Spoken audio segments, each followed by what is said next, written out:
So DoorDash actually almost died, I guess, after a Stanford football game in the Yes. fall of 2013. We did. Can you tell that story? Yeah, so it was the first Saturday home game for Stanford football, and it was at an awkward time where after the ending of the game, everybody in Palo Alto decided to order DoorDash for restaurant delivery. Normally a good thing. Normally a great thing. No one usually complains of too much demand, except when you have no ability to fulfill the demand or to shut off, the website Uh-oh. that kept receiving these orders when you didn't have enough drivers on the road. So that became the complication.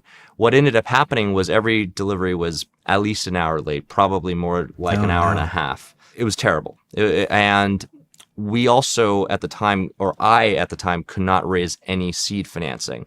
So you got the cash going to zero. You have hundreds of customers very upset because they either received cold food or received very, very late deliveries.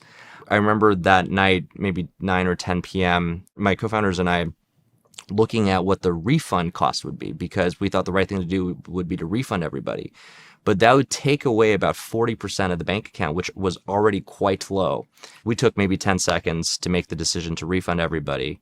We ended up staying up that night and then baked cookies so that we could deliver them at around 5 a.m. before everybody had woken up. Oh my God. That was an early story that ultimately, became the story that translated to our internal company value of customer obsessed, not competitor focused. And this is partially survival bias, but I think the founding team always had this desire to at least do things the right way, even if we wouldn't have made it. Well, so what happened in the following weeks?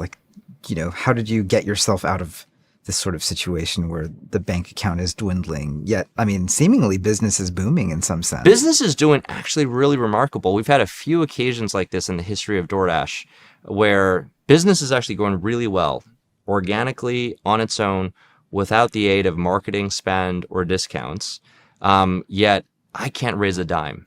And so I don't know what that says about my fundraising ability, but luckily all you need is one investor to say yes, and that's what happened. So a couple weeks after the Stanford incident in September, we raised our seed financing.